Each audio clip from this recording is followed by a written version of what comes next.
दोस्तों, सबसे पहले आज मैं धन्यवाद करती हूँ ईश्वर का, और ये मेरा बहुत बड़ा सौभाग्य है कि इतने बड़े पैनल में हम सबकी आदर्श जिनकी उँगली पकड़कर हम आगे बढ़ रहे हैं, उन्होंने मेरा स्वागत, अभिनंदन किया। और जितनी भी बातें उन्होंने बोली, अभी उस योग्य तो मैं नहीं हूँ, ये उनका आशीर्वाद है, ये उनका बड़प्पन है कि आज वो इतनी सारी बातें मेरे लिए कह रहे हैं। अभी उस योग्य तो नहीं हूँ दोस्तों, बस ईश्वर से ये मंगल कामना करती हूँ कि मैम जी का हाथ ऐसे ही सदा सर पे बने रहे और उनके मार्गदर्शन में मैं काम करती रही हूँ।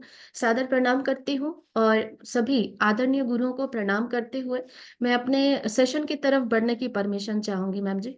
बिल्कुल टीना मैडम, ढेर सारी शुभकामनाएं, all the best. Thank you.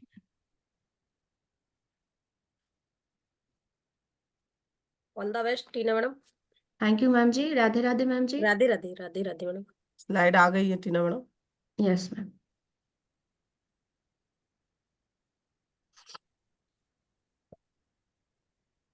सबसे पहले आज सभी को राधे राधे, जय श्री राम, जय हनुमान, जैसे हमेशा सुमन मैम जी कहते हैं।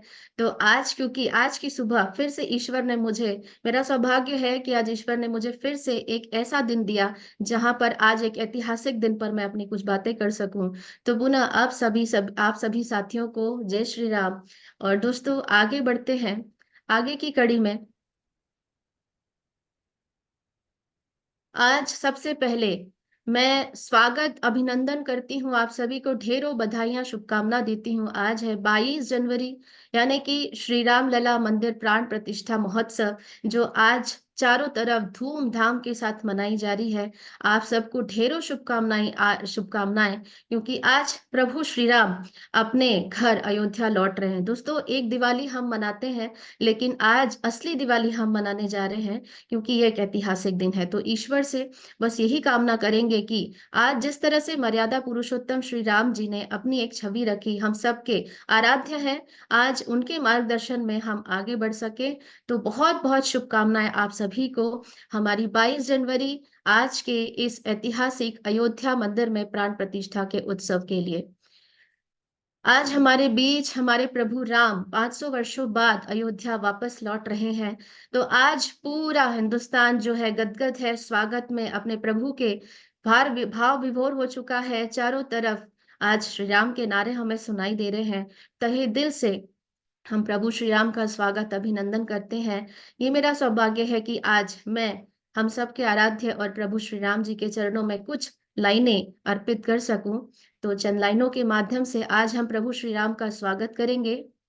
मेरी चौखट पे चल के आज चारों धाम आए हैं, बजाओ ढोल स्वागत में, मेरे घर राम आए हैं। तो मैं प्रभु श्री राम के चरणों में प्रणाम करती हूँ, और तहे दिल से आज प्रभु के बस गुणगान करने की कोशिश करूंगी कि प्रभु श्री राम हम सब के ऊपर इसी तरह से उनका हाथ रहे, का साथ रहे, और हम उनके मार्गदर्शन पे, उनके पद चिन्हों पर चलकर आगे बढ़ सके। दोस्तों, आज सबसे पहले धन्यवाद करती हूँ सेफ शॉप कंपनी का, जिसके माध्यम से हम सभी का एक विजन मिला। हम सब आज लगातार लगातार अपने सपनों की तरफ बढ़ रहे हैं। तो मैं चाहूंगी हमारी सेफ शॉप कंपनी के लिए एक बार जोरदार तालियां होनी चाहिए।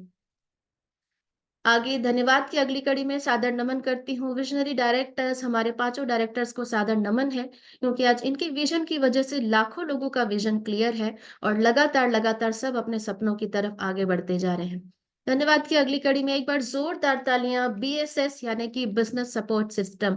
दोस्तों, मैं हमेशा कहती हूँ कि सीखना बंद तो जीतना बंद, क्योंकि किसी भी काम को अगर हम सीखते हैं तो वो एरोप्लेन भी चलाई जा सकती है, और अगर हम नहीं सीखते हैं दोस्तों तो हमसे साइकिल भी नहीं चलेगी। पैनल में आज काफी सारे पार्टनर्स होंगे जो न्यू होंगे, जिन्हें लग रहा होगा पता नहीं हमसे काम होगा या नहीं होगा। तो होगा और नहीं होगा की कड़ी में केवल एक छोटी सी कड़ी आती है, जिसे हम कहते हैं सीखने की कड़ी। तो दोस्तों, हम लगातार लगातार अगर सीखते हैं, आज ये श्रेय है कि मैं अगर कुछ बोल पा रही हूँ, मेरे आज शब्द अगर यहाँ पर कुछ है तो वो है BSS की वजह से।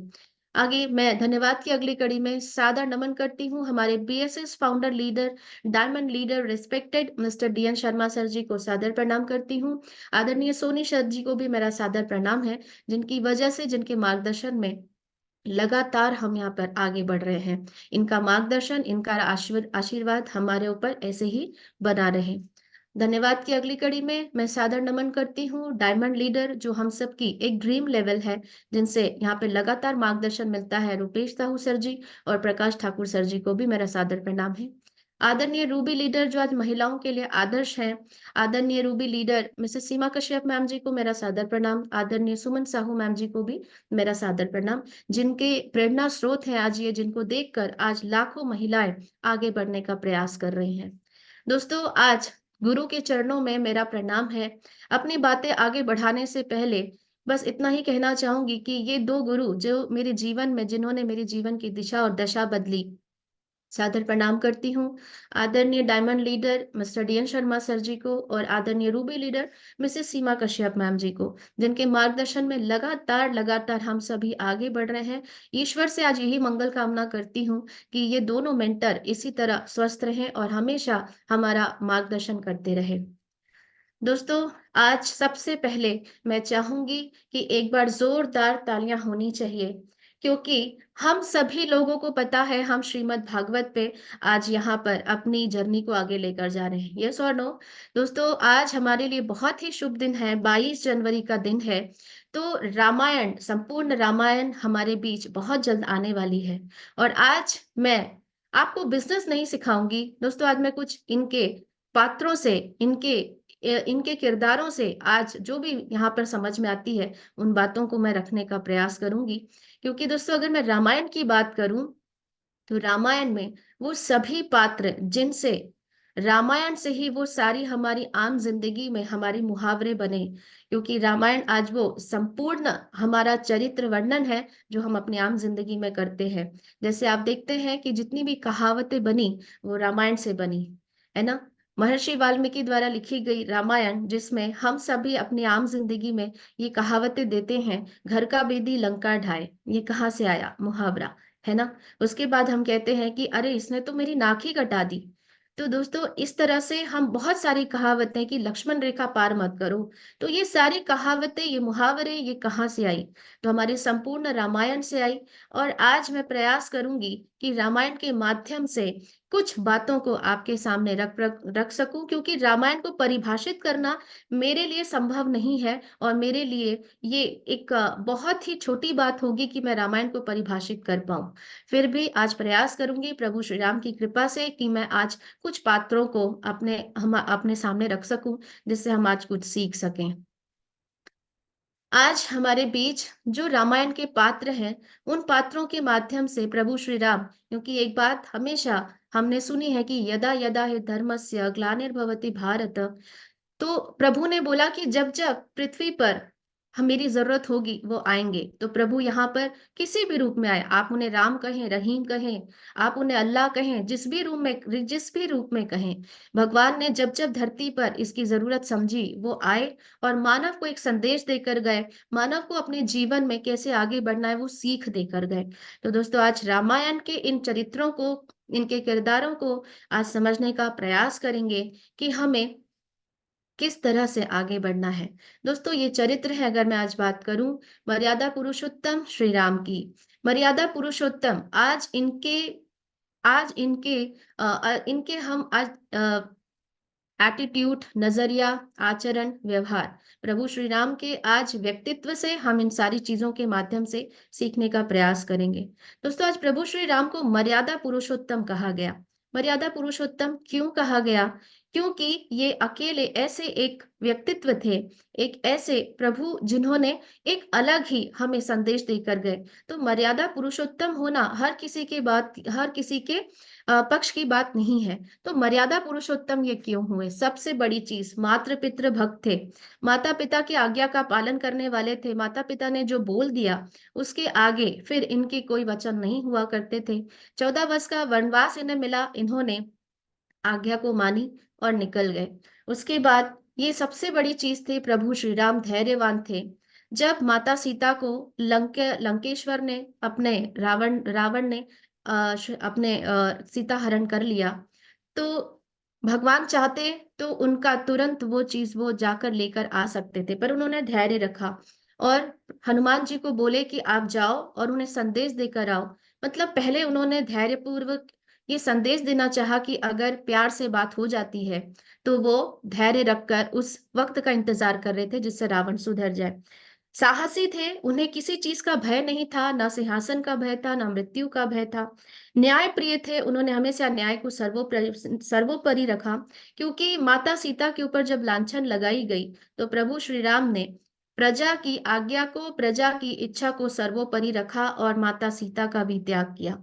उसके बाद अगर बात करूं, उदार हृदय वाले थे, क्योंकि विभीषण जब उनकी शरण में आए, प्रभु श्री राम ने आगे बढ़कर उन्हें गले लगाया और भाई के रूप में उन्हें जगह दी।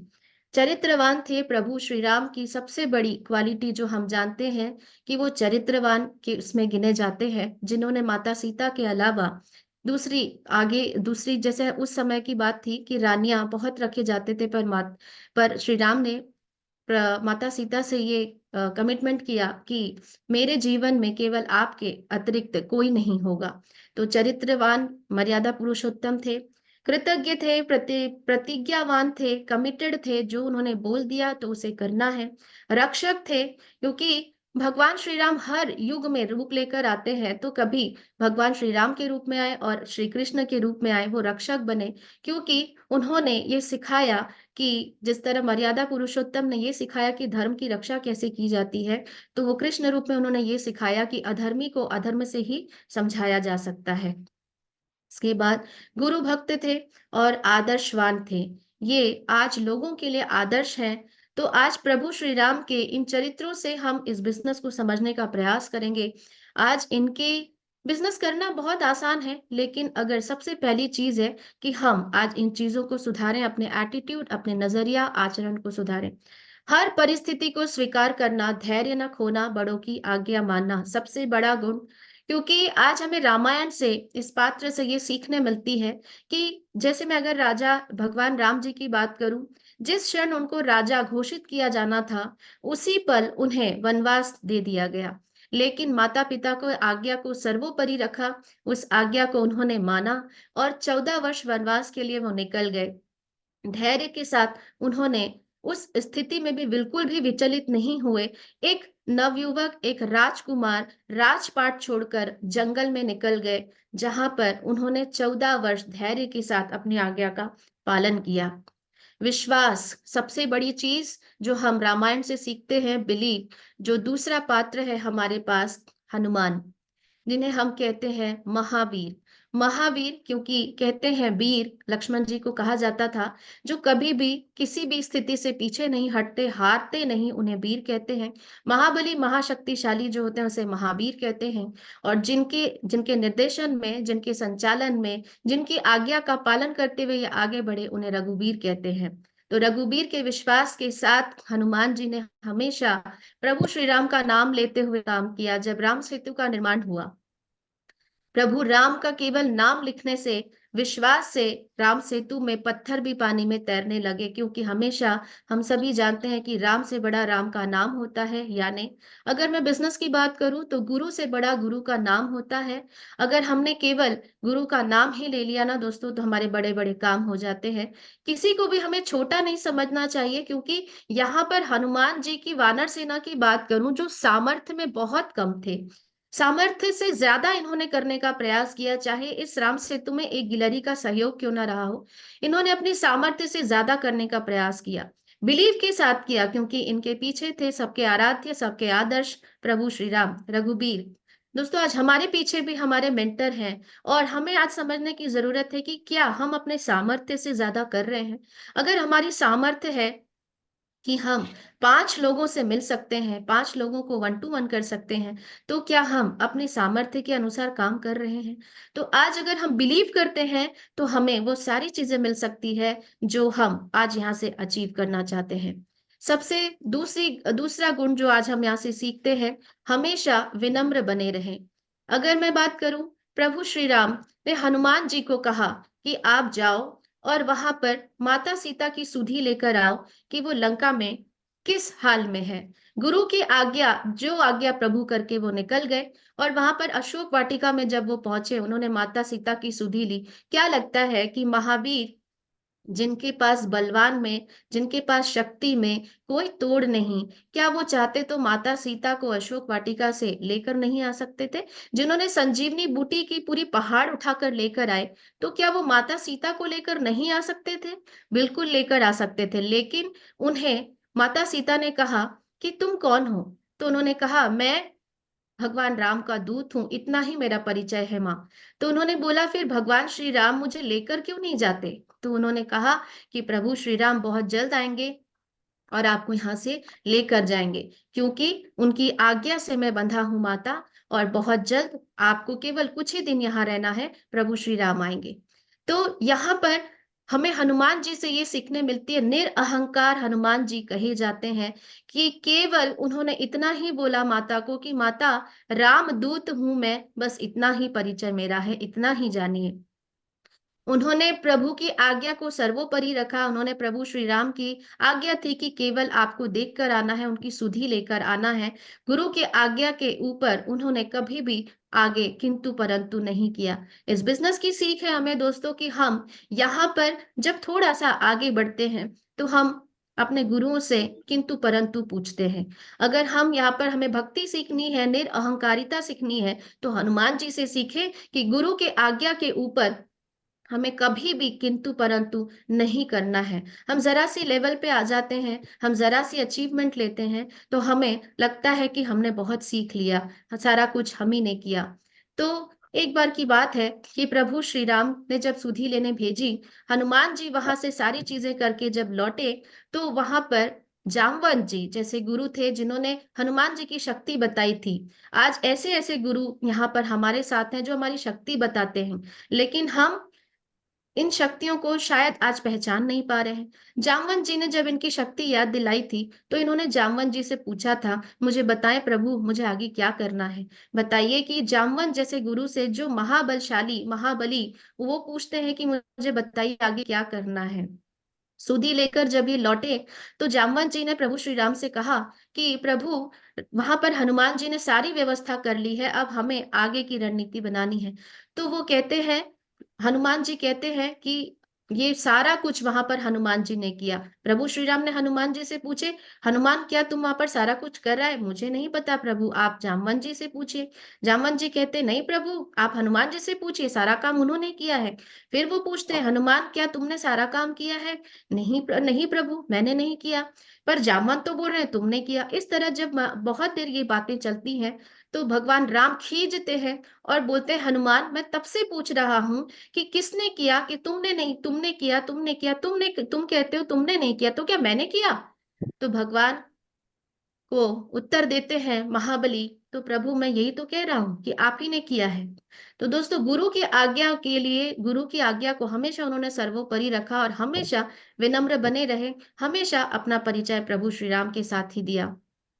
क्रोध पर संयम रखे। दोस्तों, आज हनुमान जी, अगर मैं हनुमान जी के लिए, हनुमान जी के चरित्र का वर्णन करूं, तो वो शायद आज एक सेशन में बोल पाना मेरे लिए संभव नहीं है। क्रोध की बात करूं, हम जब क्रोधित होते हैं, तो हमें ये समझ नहीं आता कि हम अपना विनाश कर रहे हैं और क्या चीजें हम यहाँ से हार सकते हैं। एक बार की घटना है कि एक रामदास नाम का प्रभु श्री राम का भक्त हुआ करता था, जो रोज शाम को मंदिर में राम कथा रामायण का पाठ करता था। और ऐसे ही पाठ करते करते एक दिन उन्होंने कथा में कहा कि जब लंकेश्वर माता सीता को हर कर लेकर गया, तो अशोक वाटिका में बहुत ही सुंदर सफेद कलर के पुष्प खिले थे। इतना ही सुनना था कि वहां पर भगवान हनुमान छुप छुप कर इस कथा को रोज सुनते थे। और जैसे ही उन्होंने ये बात सुनी कि अशोक वाटिका में सफेद कलर के पुष्प थे, तो वहां से चादर हटाकर बोलते हैं, तुम गलत बोल रहे हो, वहां पर सफेद नहीं लाल कलर के पुष्प थे। तो वो कहते हैं, मैं पाठ कर रहा हूँ, मुझे पता है कि तुम्हें पता होगी, मुझे पता है वहां सफेद रंग के पुष्प थे। हनुमान जी बोलते हैं, नहीं, वहां पे लाल रंग के पुष्प थे, क्योंकि मैं वहां गया था तो मैं ज्यादा जानता हूँ। तो वो बोलते हैं, नहीं, सफेद कलर के पुष्प थे। इस तरह बहस छिड़ती है और दोनों बोलते हैं, चलो इसका हल कौन सही है कौन गलत है, इसका हल निकालेंगे प्रभु श्री राम। और वो प्रभु श्री राम के चरणों में जाते हैं महाबली और कहते हैं, प्रभु इसका निवारण कीजिए, कौन सही कौन गलत। ये कहते हैं कि अशोक वाटिका में सफेद कलर के पुष्प थे, जबकि मैंने खुद देखा हूं कि वहां पे लाल रंग के पुष्प थे। तो प्रभु श्री राम देखते हैं कि ये मामला तो काफी विवादित विवादित हो चुका है, तो वो बहुत चातुर्य से उस विवाद को टाल देते हैं कि इन दोनों के बीच में मुझे नहीं पड़ना, जैसे कि थर्ड पार्टी है ना। तो वहां पे प्रभु श्री राम बोलते हैं कि ना आपकी ना इनकी, चलो न्याय उन पे छोड़ते हैं जो स्वयं वहां थी। तो इसका उत्तर उन्हीं से लें तो ज्यादा उचित होगा, माता सीता के पास आप जाए, वही इसका हल दे सकती है कि वहां पर किस रंग के पुष्प थे। तो हमको भी यही चीज करना है इस बिजनेस के अंदर, थर्ड पार्टी की तरफ अपनी प्रॉब्लम्स को लेकर जाना है। माता सीता के पास वो जाते हैं और कहते हैं, माता इसका हल निकालें, क्योंकि ये कहते हैं सफेद पुष्प थे और मैं जब आया तो मैंने देखा तो वहां पर लाल रंग के पुष्प थे। माता सीता थोड़ी देर चुप रहती हैं, मुस्कुराती हैं और कहती हैं कि ये सही है रामदास, क्योंकि अशोक वाटिका में सफेद रंग के ही पुष्प थे। पर हनुमान जी बोलते, पर मैंने तो देखा लाल रंग के पुष्प थे। बोलते हैं, तुम भी सही हो, क्योंकि तुम जब यहाँ पर आए थे तो इतने क्रोधित थे, इतनी यहाँ पर भगवान हनुमान जी ने वहां उत्पात मचाई थी, गुस्से में वो इतने लाल थे, उनकी आंखें इतनी लाल हो चुकी थी कि उन्हें हर तरफ दिखने वाली हर चीज लाल दिखी। वो पुष्प भी आपको गुस्से की वजह से लाल दिखे। तो गुस्से की वजह से हम इस बिजनेस के अंदर अगर आते हैं, वो नहीं देख पाते हैं दोस्तों जो हमें देखना चाहिए, नजरिया हमारा कैसा होना चाहिए, ये हमें हनुमान जी सिखाते हैं। संगत अच्छी रखनी है। अगली सीख, अगर मैं इस रामायण के पात्र की बात करूं, कैकई, कैकई ने सलाह किससे ली? मंथरा से। तो कहते हैं कि हमारे आसपास हम किन लोगों के साथ संगत रखते हैं, हमें जरूर देखने की जरूरत है कि कैकई जो है मंथरा को वहां पर रोज मंथरा थोड़ा थोड़ा थोड़ा थोड़ा थोड़ा उसके कान में कुछ बातें, नेगेटिविटी, जहर डालती थी। तो ये थोड़ा थोड़ा रोज का जहर, अगर हम ऐसी संगत में हैं जहां पर नेगेटिविटी बातें होती है, जहां पर बुरा बोला जाता है, अगर हम उसे आज दूर नहीं करते हैं, तो ये थोड़ा थोड़ा थोड़ा जहर हमारे कान में डालने से उस कान में ना कीड़ा, हमारे दिमाग में वो कीड़ा आ जाता है। और ये कीड़ा कब अजगर बन जाएगा हमें पता भी नहीं चलेगी। और ये अजगर किसी और को नहीं खाएगा, ये हमें ही खाएगा दोस्तों। क्योंकि हमें डिसाइड करना है कि क्या हमें मंथरा जैसे लोगों से सलाह लेनी है, जिसका पछतावा हमारे पास, अगर हम पछतावा भी करते हैं तो हमारे हाथ कुछ नहीं मिलने वाला। तो हमारी संगत कैसी होनी चाहिए, इस पात्र से हमें सीखने मिलता है कि हमें सदैव उन लोगों से दूर रहना चाहिए जो यहाँ पर नेगेटिव बात करते हैं, जो सीनियर सिस्टम कंपनी के लिए बुरी बातें बोलते हैं। ये संगत हमें चुनना है कि हमें संगत कैसी रखनी है। अपना रहस्य किसी को ना बताएं, या मैं यूं कहूं कि अपनी कमियां किसी को ना बताएं, किसी अन्य ऐसे व्यक्ति को हमें अपने रहस्य की बातें, अपनी कमियों को नहीं बताना है, जिसका हमें आगे ये सारी कमियों को हमें भुगतना पड़े। जैसे विभीषण, विभीषण ने रावण ने विभीषण से अपने रहस्य की बात कही और वही उसकी मृत्यु का कारण बना, क्योंकि सबका कोई ना कोई हितैषी होता है। इस बिजनेस के अगर मैं इसको कनेक्ट करूं तो मैं यही समझाना चाहूंगी कि हम किसी के भी भावनाओं में बहकर किसी से भी अपनी कमियों को ना बोलें, अपनी कोई ऐसी बातें हम ना बोलें जिसका दुष्परिणाम हमें भुगतना पड़े, क्योंकि फिर वही बात हम किसी को विश्वास के साथ बताते हैं, जैसे विभीषण को रावण ने भाई होने के नाते बताया, तो आज उसकी मृत्यु का कारण विभीषण बने। तो ये सीख हमें लेनी है कि हमें अपनी कमियों को किसी को नहीं बताना है, क्योंकि हर व्यक्ति का कोई ना कोई हितैषी होता है। हमेशा सबका सम्मान करें। माता शबरी जो प्रभु के धुन में इतनी ज्यादा भाव विभोर हो चुकी थी, जिनके प्रभु श्री राम ने ये नहीं देखा कि उनकी भक्ति में वो क्या कर रही हैं। प्रभु श्री राम के आगमन पे माता शबरी ने क्या किया कि कहीं मेरे प्रभु को कोई बेर कड़वे ना लगे, कीड़े ना लगे। उन्होंने उत्साह में मतलब खुशी में उन्होंने हर उस बेर को चखा, और प्रभु श्री राम भी इतने उनकी धुन में खो गए कि उन्होंने ये देखा ही नहीं, उन्हें ये एहसास होने नहीं दिया कि मुझे कहीं पे भी आपके इस काम से आपत्ति है। बहुत सम्मान के साथ उन्होंने उनके उस झूठे बेर को खाया। मतलब सम्मान पाने के लिए हमें सबसे पहले सम्मान देना पड़ता है, क्योंकि सम्मान मांगने की चीज नहीं होती है, सम्मान कमाने की चीज होती है। हम यहाँ पर इस बिजनेस से इससे रिलेट करते हैं। अगर हम इस बिजनेस के अंदर आते हैं, अगर हम जो चीज हम चाहते हैं, हमें वही चीज करने की जरूरत है, जिसे हम कहते हैं डुप्लीकेशन। अगर हम किसी से सम्मान की एक्सपेक्टेशन रखते हैं, तो हमें भी सम्मान करनी होगी। अगर हम किसी से काम की एक्सपेक्टेशन रखते हैं, तो हमें भी वो सारी चीजें करनी होगी जो हम किसी से एक्सपेक्ट करते हैं। आगे, नारी शक्ति का परिचय जिस चरित्र के माध्यम से, जिस किरदार के माध्यम से रामायण के अंदर हमने जाना, वो है माता सीता। माता सीता ने नारी शक्ति का वो परिचय यहाँ पर दिया जिनसे बहुत कुछ सीखने को मिलता है, कि एक राजकुमारी होने के बावजूद शादी के अगले दिन ही, जिन्हें 14 वर्ष का वनवास पति के साथ जिन्होंने खुशी खुशी एक्सेप्ट किया और वो निकल गईं। उन्होंने राजपाट को छोड़ा और प्रभु श्री राम के साथ मर्यादा के साथ त्याग, मृदु, सहनशीलता, इन सब का उन्होंने परिचय दिया। जहां जहां पर प्रभु श्री राम गए, उनके साथ साथ ये कदम से कदम मिलाते हुए गई। और जिस दिन इन्हें त्यागा गया, जिस दिन प्रभु श्री राम ने प्रजा की आज्ञा अनुसार, इच्छा अनुसार माता सीता का त्याग किया, माता सीता ने प्रजा की इच्छा को सर्वोपरि रखते हुए उसका सम्मान किया। तो हम एक बात हमेशा कहते हैं कि माता सीता को भी अग्नि परीक्षा देनी पड़ी। तो माता सीता को भी जब अग्नि परीक्षा देनी पड़ी, तो हम आज जिस जगह से भी गुजर रहे, कहते हैं ना कि जब कुछ तो लोग कहेंगे, लोगों का काम है कहना। तो उसी तरह से दोस्तों, माता सीता ने भी अग्नि परीक्षा दी, तो क्या लगता है हम यहाँ पर काम कर रहे हैं, हमें परीक्षा देनी नहीं पड़ेगी? तो आज हम जिस भी परिस्थिति से गुजर रहे हैं, विषम परिस्थितियों में भी उन्होंने धैर्य नहीं खोया। हमें भी आज विषम परिस्थितियां अगर हमारे सामने है, तो हम आगे बढ़ते हैं। आज ये संदेश माता सीता के माध्यम से हमें मिलती है। बुराई पर अच्छाई की जीत, हमेशा सत्य की जीत होती है। सत्य कितना भी कमजोर क्यों ना हो और झूठ कितना भी बलवान क्यों ना हो, हमेशा सत्य की जीत होती है। बुराई पर अच्छाई की जीत होती है। इस बिजनेस से अगर रिलेट करके हम देखें, कहते हैं ऑनेस्टी, 5+C में हम ऑनेस्टी को पढ़ते हैं, जहां पर ऑनेस्टी किसी और से नहीं, अपने आप से करने की जरूरत है, क्योंकि ईमानदारी वो चीज है जिसे कमाई जाती है। अगर हम पर्दे के पीछे से छुप के भी इन सारी चीजों को करते हैं, तो उसका प्रतिफल हमें मिलता ही है।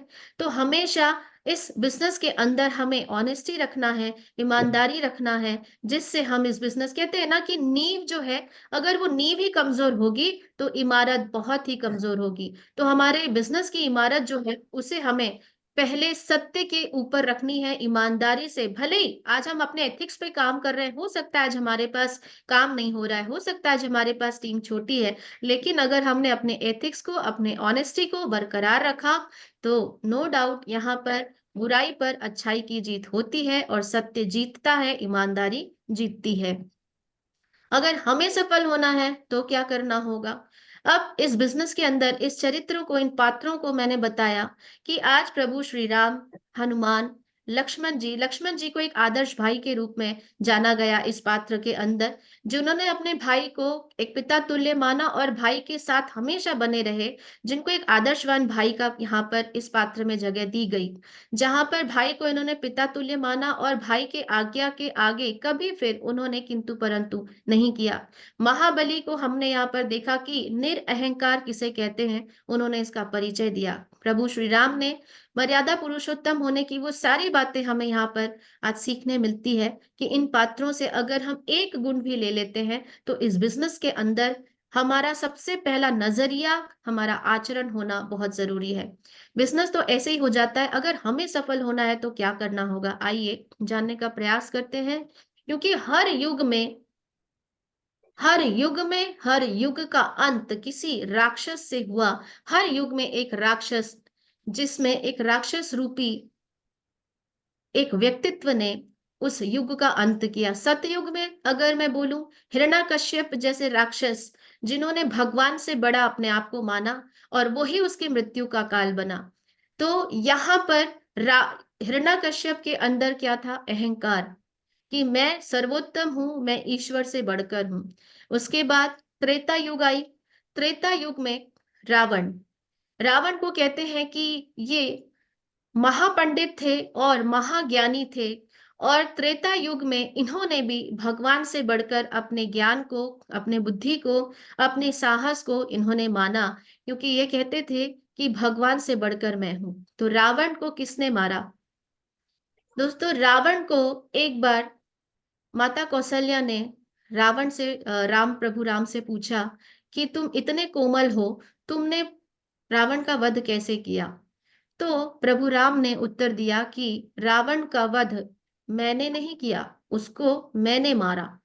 तो वही तो कह रही हूं। तो प्रभु श्री राम समझाते हैं कि रावण को माता मैंने नहीं, उसके अहम ने, यानी कि उसके मैंने मारा। द्वापर युग में कंस रूपी राक्षस, जिसका वध, जिसने अपने आप को ईश्वर से सर्वोपरि माना, वहां पे भी वही उसकी मृत्यु का कारण बना। आगे बात करते हैं कलयुग। दोस्तों कलयुग में आज हम हैं। कलयुग में सबसे बड़ी चीज जो आज हमें आगे बढ़ने से रोकती है वो क्या है? मैं, यानी कि अहंकार। आज कलयुग में हम सारे लोग इस बिजनेस के अंदर हैं। इस बिजनेस के अंदर जिसकी उंगली पकड़कर हम चलते हैं, जैसे ही हम थोड़ा आगे बढ़ते हैं, ये मैं रूपी रावण, ये मैं रूपी राक्षस हमारे अंदर, जो हमारे डाउनफॉल का कारण बनती है। हम यहाँ पर भूल जाते हैं कि जिन गुरुओं के माध्यम से, जिनकी उंगली पकड़कर हम आगे बढ़े हैं, वो मार्गदर्शन उनका है। तो हम जैसे ही यहाँ पर छोटे से लेवल्स को लेते हैं, आगे बढ़ते हैं, ये मैं रूपी रावण हमारे अंदर है। आज हमें इस मैं रूपी रावण का अंत करना है, क्योंकि कलयुग में सबसे बड़ा राक्षस अगर आज हम इसका वध नहीं करते हैं तो बिजनेस तो बहुत दूर की बात है। दोस्तों बिजनेस, मैंने फिर कहा कि बिजनेस में सबसे बड़ी चीज होती है हमारा सोचने का नजरिया, हमारा एटीट्यूड। आज ये सभी पात्र हमें ये सारी चीजें समझाते हैं कि हमें किस तरह से यहाँ पर आगे बढ़ना है। तो ये सारे सभी युग में, ये चारों युग में, सतयुग, त्रेता युग, द्वापर युग, कलयुग में, हर युग में एक रावण आया। तो उस राक्षस का अंत किसी न किसी रूप में प्रभु ने किया, और हमें आज अपने इसका अंत करना है। तो आज रामायण के वो सारे पात्र जो यहाँ पर वो सारी चीजें सिखाते हैं, आज हम प्रभु श्री राम को किसी भी रूप में देखें, किसी भी रूप में, जिस भी रूप में आप देखते हैं, राम में देखें, रहीम में देखें, जीसस में देखें, अल्लाह में देखें, ये सारे आराध्य हमें क्या मैसेज देते हैं? आज अगर इनके पद चिन्हों पे हम इन्हें मानते हैं, तो इनकी एक भी बातें अगर आज हमने ले ली, तो हम यहाँ से आगे बढ़ सकते हैं। तो ये सभी आराध्य हमें क्या सिखाते हैं? आज रामायण के चरित्र में सबकी बात कर पाना मेरे लिए असंभव है, क्योंकि हर किरदार हमें कुछ ना कुछ सिखाते हैं। जामवंत जैसे गुरु ने हमें बहुत कुछ सिखाया कि हमें यहाँ पर सोई हुई शक्ति को जगाया। लक्ष्मण जी की अपनी भूमिका है, और यहाँ पर दशरथ जी ने भी अपनी भूमिका निभाई। राजा दशरथ ने अपनी एक भूमिका में, जिस दिन उन्हें अपनी दाढ़ी में एक सफेद बाल दिखा, उसी दिन उन्होंने ये निर्णय ले लिया कि मुझे अपने राजपाट को अपने पुत्र को सौंपना है। लेकिन हम यहाँ पे क्या करते हैं? हम यहाँ पर उस राजपाट को कभी छोड़ेंगे ही नहीं बोलते हैं। जो भी हमारा अधिकार है वो हमारा ही अधिकार होना चाहिए, वो नीचे नहीं जाना चाहिए। ये सारी चीजें हम करते हैं।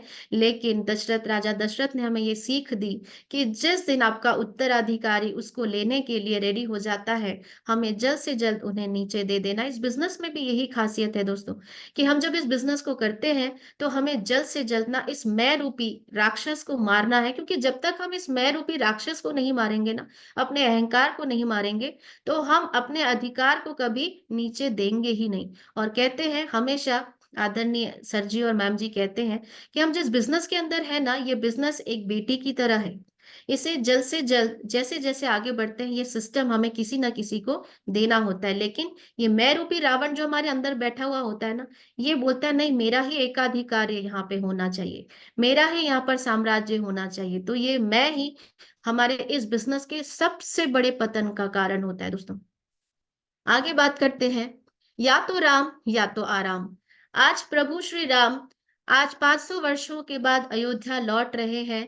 क्या लगता है अगर वो 14 वर्ष के वनवास नहीं गए होते, अगर वो राजमहल के अंदर एक राजा की तरह अपने जीवन यापन करते, तो क्या वो प्रभु राम कहलाते? नहीं कहलाते। 14 वर्ष का उस विकट जंगल के अंदर उन्होंने उन सारी परिस्थितियों को हंसते-हंसते उन्होंने सहा। इसीलिए आज वो प्रभु श्री राम हैं। इसीलिए आज घर-घर दिए जलाए जा रहे हैं, इसीलिए आज उनके स्वागत की तैयारियां हो रही हैं, क्योंकि आज की अगर मैं बात करूं, 14 वर्ष का वनवास माता-पिता के द्वारा दी गई उनकी आज्ञा को सर्वोपरि रखकर वो चले गए। और आजकल के अगर बच्चे होंगे, तो वो माता-पिता को बताते हैं कि आप सही है या गलत है। जिन माता-पिता ने बच्चों को जन्म दिया, वो माता-पिता बताते हैं कि आपके लिए क्या उचित है और क्या अनुचित है। तो ये प्रभु श्री राम जो 14 वर्ष जिन्होंने आराम नहीं किया, तभी वो आज प्रभु श्री राम है। दोस्तों, हमें डिसाइड करना है कि हमें क्या करना है। या तो हम आराम कर लें, तो प्रभु राम की तरह आज हमारी जय जयकार नहीं होगी, क्योंकि कभी भी आराम करने वालों की जय जयकार नहीं होती। संघर्षों से, परिस्थितियों से लड़ने, जूझने वालों की ही जय जयकार होती है।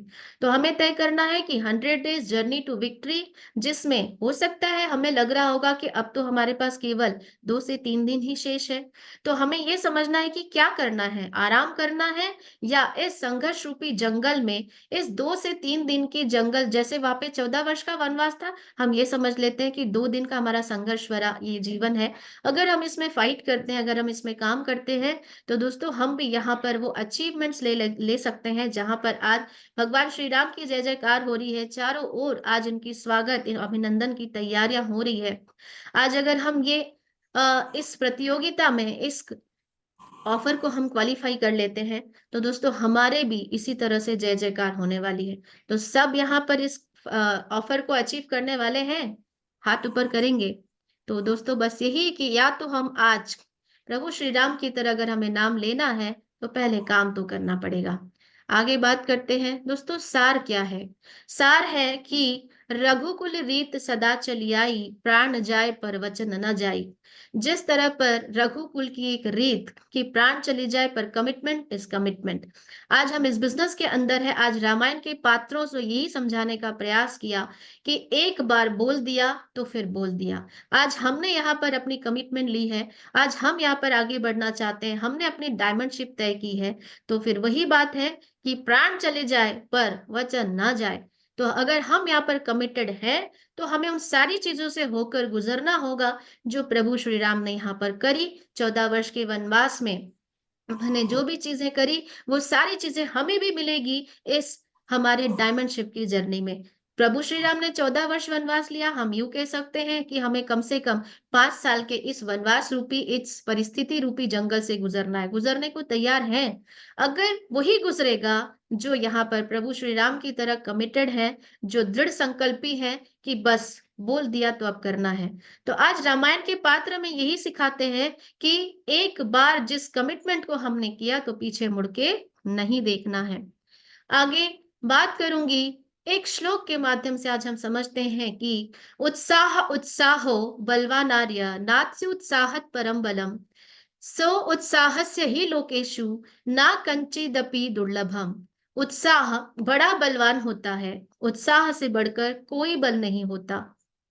उत्साही पुरुषों के लिए संसार में कुछ भी दुर्लभ नहीं है, क्योंकि प्रभु श्री राम के गुणों में सबसे बड़ा एक गुण था, वो था उत्साह और साहसी।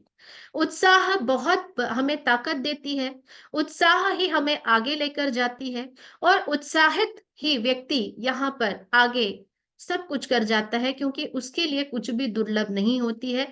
लेकिन निरुत्साही व्यक्ति अगर इस बिजनेस के अंदर है, तो हम यहाँ पर कुछ भी चीज अचीव नहीं कर सकते, क्योंकि हम कहते हैं ना कि हमारा जो बिजनेस है वो किससे चलता है, 90% एक्साइटमेंट से। तो आज ये रामायण के पात्रों से यही बातें मैंने आप लोगों को बताने का प्रयास किया कि ये रामायण जो हमारे बीच बहुत जल्द आने वाली है।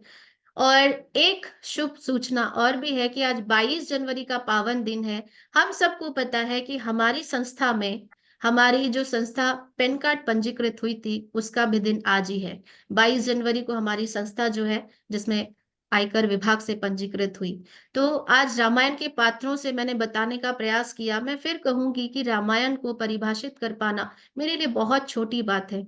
प्रयास किया कि इनके पात्रों के माध्यम से, क्योंकि बहुत जल्द हमारे बीच संपूर्ण रामायण आने वाली है, और इन रामायण के पात्र हमें वो सारी चीजें सिखाते हैं जो आज हमें इस बिजनेस के अंदर अपने बिहेवियर को रखने के लिए जरूरी है। तो आज दोस्तों, मैं यहाँ पर इन सभी चीजों से एक ही चीज कहना चाहूंगी कि सबसे पहले हमें अपने नजरिए को बदलने की जरूरत है, सोच को बदलने की जरूरत है, निरंतर कार्य करने की जरूरत है, क्योंकि हमें केवल कर्म की तरफ ध्यान देना है, और कर्म से बड़ा कोई हमारे लिए काम नहीं। तो आज इन्हीं बातों के साथ जो भी बातें मैं अपनी बातों को यहाँ, अपनी वाणी को विराम देते हुए इतना ही कहूंगी कि जो भी बातें मैंने यहाँ से सीखा, जाना, आपके सामने रखने का प्रयास किया, जो भी बातें आपको अच्छी लगी उसे आप लेकर जाइए, क्योंकि मैं फिर कहूंगी, क्योंकि भगवान जिसे आप जिस रूप में देखते हैं, राम के रूप में देखें, रहीम के रूप में देखें, जीसस के रूप में देखें, अल्लाह के रूप में देखें, हमें केवल इनसे, इनकी आराध्यों से सीखने की जरूरत है। उन बातों को आज मैंने अपने शब्दों में रखने का प्रयास किया। अच्छी बातों को लेकर जाइए, और जो भी बातें आपको अच्छी ना लगी उसे आप इसी पैनल में छोड़कर जाइए। इन्हीं बातों के साथ अपनी वाणी को विराम देते हुए मैं आगे का सेशन आदरणीय रूबी लीडर मैम जी की तरफ करूंगी। आप सबका दिन शुभ हो। पुनः एक बार आज अयोध्या वापसी 22 जनवरी प्राण प्रतिष्ठा के महोत्सव की बहुत बहुत शुभकामनाएं। प्रभु श्री राम सबकी मनोकामना पूरी करे। प्रभु श्री राम सबके जीवन में, जिस तरह आज दिवाली मनाई जा रही है, प्रभु श्री राम के आशीर्वाद से हमारे जीवन में भी वो दिन जल्दी आए कि हमारे सिस्टम हमारे लिए वो चीजें यहाँ पर दिवाली के रूप में हमें दे। तो मैं आप सभी से धन्यवाद बोलना चाहूंगी। Thank you ma'am ji. Thank you Tina madam. बहुत बहुत बहुत बढ़िया सेशन रहा, क्योंकि आज 22 जनवरी है और आपने प्रभु श्री राम के को लेकर और रामायण के सारे पात्रों को लेकर बातों को रखी। तो मैं चाहूंगी इतने बढ़िया सेशन के लिए टीना अधिकारी मैडम के लिए दोनों हाथों को ऊपर करके जोरदार तालियां। टीना मैडम, आपने ऐसी ऐसी बातें बताई, क्योंकि हम पढ़ते तो बहुत कुछ है पर उनकी बारीकियों को नहीं जान पाते। आपने बारीक से बारीक बातों को बताया, रामायण के जितने भी पात्र थे उनके स्वभाव को बताया, वो कैसे कंसिस्टेंसी से काम करते थे, धैर्य से काम करते थे, कैसे नजरिया रखते थे, ये सारी चीजों को सिस्टम से जोड़कर बताया। तो आपसे बहुत कुछ सीखने मिला।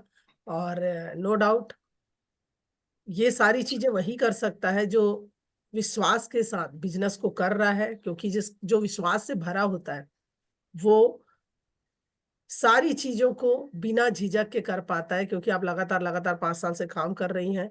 आप बहुत अच्छी लीडर तो है, मगर उससे पहले बहुत अच्छी फॉलोअर है।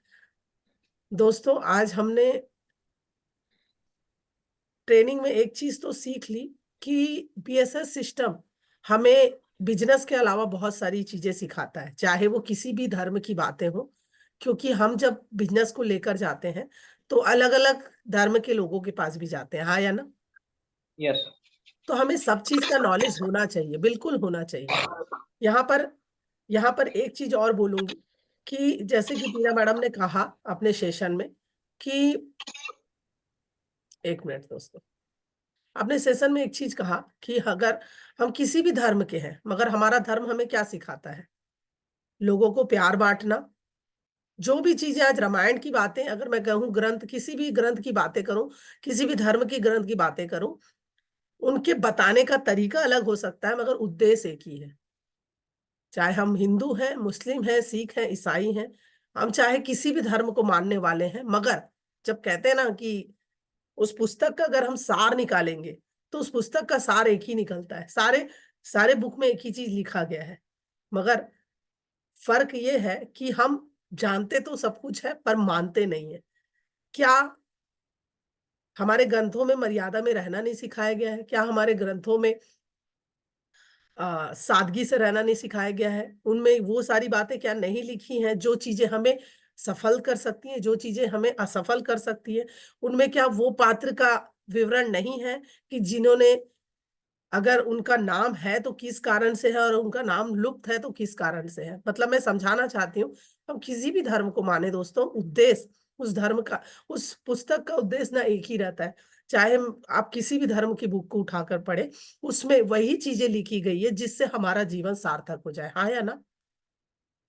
बस एक ही चीज है कि हम उस चीज को समझ नहीं पाते। आज टीना अधिकारी मैडम ने, क्योंकि आज 22 जनवरी है, उन्होंने वो सारी चीजें बताई जिससे हम आगे कैसे अपने एटीट्यूड को करके हम आगे बढ़ सकते हैं, क्योंकि रामायण जीवन का सार है। ये हमें सारी चीजें सिखाती है। रामायण का एक एक पात्र, इसलिए उन्होंने अपने पात्र को निभाया क्योंकि उनको पता था कि आने वाले समय में ये पूरे पात्र जो कर रहे हैं वही जिंदगी आगे हम जीने वाले हैं। जैसे माता सीता की बात है, उन्होंने बताया कि हम सब मृत्यु लोक में हैं, तो लोगों ने मुझे नहीं छोड़ा तो आपको कैसे छोड़ेंगे? तो इस चीज को आप आज से ही समझ लीजिए। राम भगवान ने कहा कि लोग तो मेरी बुराई करते हैं, आज भी कर रहे हैं, कोई विरोधी में है, कोई उसके सपोर्ट में है। तो राम भगवान ने भी कहा कि जब मैं मृत्यु लोक में जन्म लेकर आया तो मैंने भी कभी सुख नहीं भोगा, मुझे भी कष्ट हुआ, तो आपको भी होगा। आज हम हमारे आसपास जितने भी लोग हैं, माता है, पिता है, परिवार है, समाज है, हम क्या बोलते हैं? ये अच्छा नहीं है, वो अच्छा नहीं है, मेरे पापा अच्छे नहीं, मम्मी अच्छे नहीं। मगर राम भगवान ने कहा कि अगर हम यहाँ पर आए हैं, जो भी हमारे साथ घट रहा है, अगर हम इस धैर्य के साथ अपना लेते हैं तो अंततः जीत हमारी ही होती है। मतलब उसकी होती है जो धैर्य पूर्वक परिस्थितियों को संभालता है। तो दोस्तों, इस बिजनेस में भी जो भी परिस्थितियां आ रही है उसे हमें संभालना सीखना चाहिए धैर्य पूर्वक। तो टीना मैडम, बहुत बढ़िया सेशन रहा, बहुत कुछ सीखने को मिला। और इसी तरह से बिजनेस के साथ साथ अच्छे अच्छे टॉपिक आप लेके आएंगे तो हमें सारी जानकारी जरूर होगी। तो पुनः जोरदार तालियां। और इसके साथ थैंक यू मैं मैम जी। चाहूंगी कि हमारे नेक्स्ट लीडर आए और टीना मैडम को के सेशन के लिए उनको बधाइयां दे। Next leader. Thank you ma'am.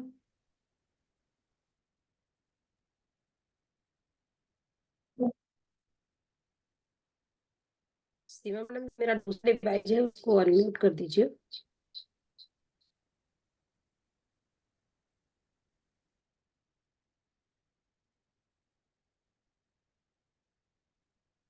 Prakash sir भी है यहाँ पे, अच्छा, ठाकुर सर। हाँ शायद अभी आए। सुमन मैडम, आप को होस्ट हैं, आप कंटिन्यू कर सकती है।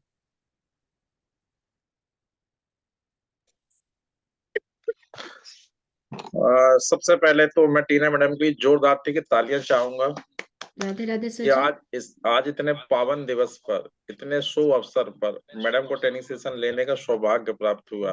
और इसके लिए आप ठीक लकी है मैडम, ठीक है, आपको साधुवाद, धन्यवाद। और आज आपने जिस तरीके से ठीक है ट्रेनिंग को दिया, ठीक है, कहीं ना कहीं आज के इस दिवस में रामचंद्र जी के ठीक है प्राण प्रतिष्ठा के शुभ अवसर पर आपने बताया कि किस तरीके से ठीक है रामचंद्र जी की भी टीम थी। ठीक है, कहीं टीम तो रावण की भी थी, लेकिन उन्होंने अपनी टीम को किस लिए बनाया था और किस विचारधारा से थे और अपने जीवन में क्या किया। और रामचंद्र जी ने भी एक टीम बनाया था, ठीक है, उन्होंने भी किस विचारधारा से अपने कार्य को अंजाम दिया। रावण ने भी अपने काम को किस तरीके से अंजाम दिया। आज दुनिया जानती है। इसी तरीके से हम और आप जिस फील्ड में हैं, हमें भी बहुत से ठीक है रावण रूपी लोग मिलते हैं, लेकिन हमें ठीक है रामचंद्र जी बनकर उनके उपदेशों को ठीक कहीं फॉलो करते हुए अपने काम को करना है। स्टार्टिंग में, शुरुआत में रामचंद्र जी की भी कोई टीम नहीं थी। बस ठीक है माता सीता और लक्ष्मण जी के ठीक है अपने ठीक है फादर के आदेश को, ठीक है राजा दशरथ के आदेश को ठीक है कहीं ना मानते हुए वो कहीं ना जंगल की ओर, वनवास की ओर ठीक है निकल पड़े थे। धीरे धीरे धीरे धीरे करके उनकी एक टीम बनती गई, बनती गई, बनती गई, और इतनी विशाल टीम बनती गई, इतने लोग उनकी टीम में आते गए कि उतने उन्होंने इतने बड़े ठीक है रावण रूपी, ज्ञान रूपी, रावण से बड़ा ज्ञानी कोई नहीं था विश्व में। इतना महान होते हुए भी उन्होंने ठीक उनसे ठीक विजय प्राप्त की। तो कहीं ना कहीं हमें भी अपने बिजनेस में कितना भी संकट आए, कितनी भी दिक्कतें आई, हमें ठीक है डटे रहना है, क्योंकि रामचंद्र जी का आशीर्वाद है। उससे भी बड़ी बात, आज ठीक है, आज हमारा ग्रंथ लॉन्च होने वाला है, ठीक है, तो उसी में हमें काम करना है। तो निश्चित तौर पे ये बहुत ही अच्छा शुभ अवसर आने वाला, हाँ, आपके लिए, हमारे लिए, हम सभी के लिए बहुत आनंद आएगा बिजनेस में अब तो, ठीक है। और रामायण और रामचरित रामायण इतनी प्रचलित, इतनी फेमस है कि उसके बारे में बखान करना बहुत ज्यादा, एक कहने बहुत ही छोटी सी बात होगी। तो दोस्तों, आज के इतनी शानदार और इतने एग्जाम्पल समेत इतने रिलेटेड से मैडम ने हम सभी को ट्रेनिंग दिया, वाकई में कहूँ दिल ना गद गद हो गया, बहुत कुछ सीखने को मिला। और मैडम की ट्रेनिंग का तो मुझे बेसब्री से कहीं ना इंतजार तो रहता है, क्योंकि मैडम की जो बातें नपी तुली, इतने अच्छे शब्द रहते हैं कि हर किसी के जेहन में ना आसानी से समा जाते हैं। तो दोस्तों, आज मैं कह रहा पैनल में जितने भी साथी ने ट्रेनिंग लिया है, तो मैडम की सारी बातों को, ठीक है, नोटेड तो आप मतलब आप लोगों ने किया होगा, वो सारी बातों को फॉलो करिए और निश्चित तौर पे हम सभी को 100% सफलता मिलेगी। तो मैडम, आपको बहुत बहुत थैंक्स इतनी जानदार सर जी, शानदार ट्रेनिंग सेशन के लिए, ठीक है। और बहुत कुछ आज मैंने सीखा और हम सभी साथी ने भी सीखा होगा, ऐसा कहने में मुझे मुझे पूर्ण आशा है। तो थैंक यू सो मच आज के, ठीक है, पावन दिवस पे और इतने इतने अच्छे शुभ अवसर पे, ठीक, कहना चाहूंगा कि इतनी शानदार बेहतरीन आपने ट्रेनिंग दिया कि दिल ना वाकई में कुछ कह रहा है, मतलब दिल ना जी सर जी, बागवान हो गया है, ठीक है। थैंक यू, मैं मोटिवेट नहीं कर रहा हूँ, मैं अपने दिल की, ठीक है, बातों को शेयर कर पा रहा हूँ। तो thank you so much madam आपकी ट्रेनिंग के लिए। Thank you very much sir ji. Other leader हमारे साथी। जी हाँ मैडम जी।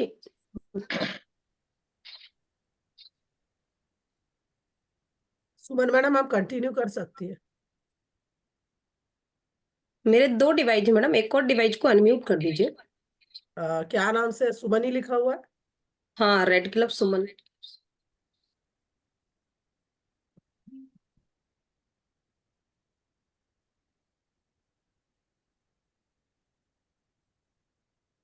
हाँ ठीक है, हो गया सुमन मैडम।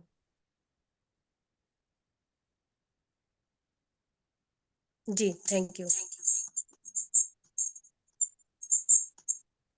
साथियों, जय श्री कृष्ण, राधे राधे। राधे राधे राधे। आज का सेशन बहुत ही शानदार था। आवाज आ रही मैडम मेरी? आ रही आ रही। जी जी, आज का सेशन बहुत ही शानदार था। मेरे दोनों फाउंडर लीडर को सादर प्रणाम, दोनों डायमंड लीडर को सादर प्रणाम, सभी साथियों को जय श्री कृष्णा, जय हनुमान। आज का दिन बहुत खास था। टीना मैडम ने बहुत ही शानदार जानकारी दी राम भगवान के ऊपर से, प्लस सारे जितने भी पात्र थे उनके माध्यम से कुछ समझाने का प्रयास किया। सीता जी के माध्यम से बहुत कुछ हमें समझाने का प्रयास किया नारी शक्ति के लिए, कि सीता जी ने कितने कितने सारी कठिनाइयां उठाई, इसके बाद भी वो हार नहीं मानी। ऐसे ही राम भगवान ने वनवास काटा 14 साल का, और अचानक उनको पता चला, इसके बाद भी वो, तभी वो जब जब उन्होंने 14 साल वनवास काटा, तब वो पुरुषोत्तम, मर्यादा पुरुषोत्तम राम बने। तो बहुत ही शानदार टीना मैडम, आज आपने जो समझाया, तो हमारे सभी साथी समझदार तो हैं, उनको समझ में तो आता है कि आज का जो सेशन था बहुत ही शानदार था। और भगवान के ऊपर से पूरा आपने जो सेशन दिया है, उससे हमें बहुत कुछ सीखने का मौका मिलता है, और हमें अपने जीवन में उन्हीं बातों को उतारना चाहिए। जब भी हम कभी निराश होते हैं, कभी हमारे मन में निगेटिविटी आती, खुद से आती है, तो हमें भगवान की तरफ सोचना चाहिए कि ईश्वर ने भी इतनी सारी कठिनाइयां झेली हैं, तो हम तो फिर इंसान हैं, ईश्वर के बनाए हुए एक छोटा सा प्राणी है ना, जो कि हम और आप सब अपना जीवन, यहाँ पर जीवन यापन करने आए हैं। कुछ दिन का समय मिला है हमें, इसके बाद फिर जाना है हमें, सही है ना। और कहीं हम अच्छे कर्म कर लेंगे यहाँ, तो हमें 84 लाख योनि में नहीं भटकना पड़ेगा। इसलिए हमें गीता, रामायण और इतने अच्छे हमारे धार्मिक ग्रंथ मिले हैं, इन पर हमें कार्य कर लेना चाहिए, है ना। तो मन तो कुछ भी बोलता है, कभी निगेटिव करता है, कभी पॉजिटिव करता है, मन तो है ना। तो मेरा मानना है कि आपने जो समझाया है ना, बहुत ही शानदार सेशन था आज का, और इससे हमें बहुत कुछ सीखने मिलता है। नेक्स्ट एक बार फिर प्रयास करें और हम कुछ अलग करें, अपने लक्ष्य को ना भूलें, जैसे आपने अभी हमें समझाया राम भगवान की और सीता जी की तस्वीर को दिखा के, कि हम अपने प्राण जाए पर वचन न जाए, सही है ना। तो यदि एक बार हमने ठाना है कि हमारा लक्ष्य है कि हमें रेड क्लब बनना है, हमें डायमंड बनना है, तो कहीं ना कहीं हम इधर उधर भटक गए होंगे, कोई नहीं, फिर से चलते हैं अपनी लक्ष्य की ओर। फिर से एक बार नेक्स्ट 2024 में हम नया इतिहास लिखेंगे सब मिलके। ऑल द बेस्ट, शुभकामनाएं। टीना जी आपको बहुत बहुत शुभकामनाएं। Thank you ma'am. Ji thank you सभी रेड क्लब डायमंड लीडर साथियों को। तो ढेर सारी शुभकामनाएं टीना मैडम, हम सब की तरफ से आपको जल्दी से जल्दी आप डायमंड बने और इसी तरह बढ़िया बढ़िया सेशन लेकर आए। तो पुनः जोरदार तालियां टीना अधिकारी मैडम के लिए। टीना मैडम, सुमन मैडम, जानना चाहूंगी कोई अचीवर हो तो हम बुला ले। नो मैम, आज तो नहीं है यहाँ दुर्ग से। सुमन मैडम, यहाँ पे भी नहीं है मैडम, चलिए जो कोई आएंगे बात तो कल बुलाएंगे। जी चलिए कोई बात नहीं। तो अब समय हो चुका है दोस्तों विदाई का, और आज हम सभी को पता है कि आज हम सबके लिए बहुत बड़ा दिन है। विजय प्राप्त करके श्री राम भगवान अयोध्या लौटे थे और हमने दिवाली मनाई थी। आज पुनः उनका आगमन हुआ है और आज पूरे भारतवर्ष में आज के दिन को दिवाली के रूप में मनाया जा रहा है।